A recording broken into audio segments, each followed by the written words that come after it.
The Lord hath broken thy works.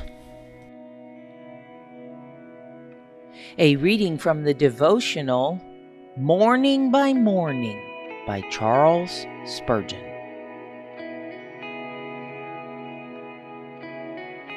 Jehoshaphat made ships of Tarshish to go to Ophir for gold, but they went not, for the ships were broken at Ezion-Geber. 1 Kings 22:48. Solomon's ships had returned in safety, but Jehoshaphat's vessels never reached the land of gold. Providence prospers one and frustrates the desires of another in the same business and at the same spot. Yet the great ruler is as good and wise at one time as another. May we have grace today in the remembrance of this text to bless the Lord for ships broken at Ezion-Geber, as well as for vessels freighted with temporal blessings.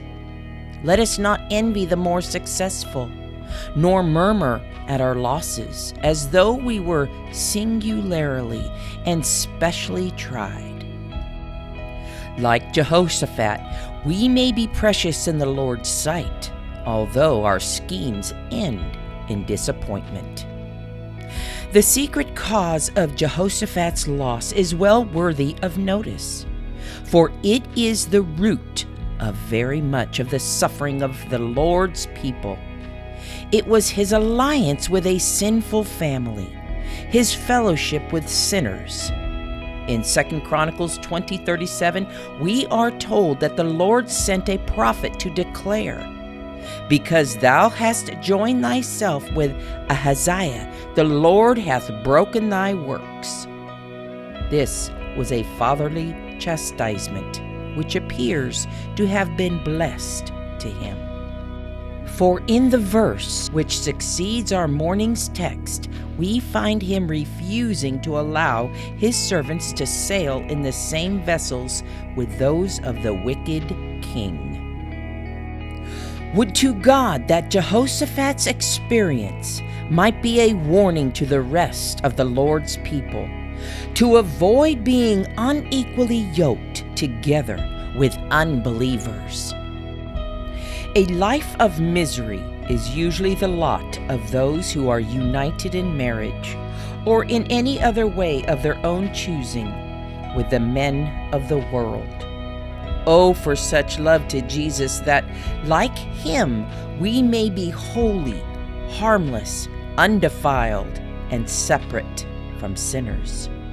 For if it be not so with us, we may expect to hear it often said, "The Lord hath broken thy works."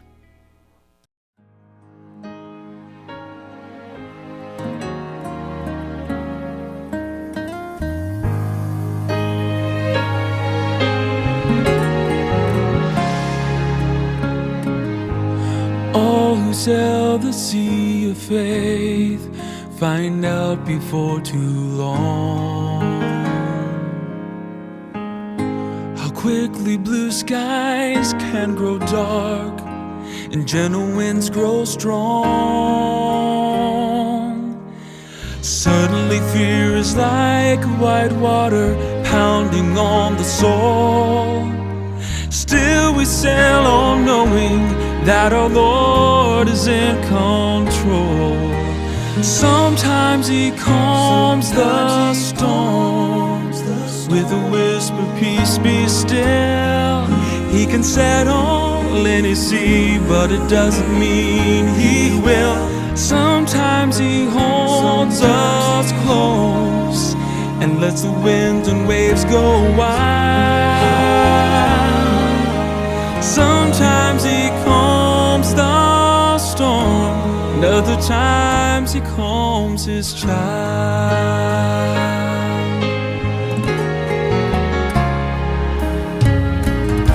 He has a reason for each trial that we pass through in life,